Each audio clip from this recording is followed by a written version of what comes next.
Boran vurdu değil mi? Boran yaptı değil mi? Ya hayır. Hayır, Boran yapmadı. Oğluma kıyacak. Yeni bölümde Cihan Deniz'in ortadan kaybolmasıyla birlikte Cihan ve Alya Albora'yı ayağa kaldıracak.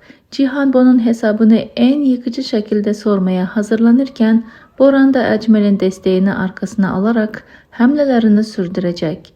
Kendini bu savaşın galibi sanan Boran için işler beklediği gibi gitmeyecek. Oğlunu zapt etmek için düşündüğü kadar kolay olmayacak. Alya ise sadece kendine gelen bir çağrının peşine gizlice düşecek. Bu yolun sonunda oğluna kavuşacağını hayal ederken kendini bilinmezliğin ortasına sokacak. Cihan ise adamlarıyla birlikte izini kaybettiren Alya'yı bulmak için seferber olurken ona ilk ulaşan kişi Umut mu olacaktır yoksa yine bir felaketin habercisi mi olacak? Tüm bunlar yaşanırken Sadakat bir anne olarak son çareye artık devreye girecek.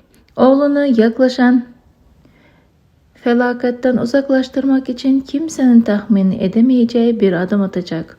Onu gözlerden uzak, geri dönüşü zor bir yola sürüklemeye karar verecek.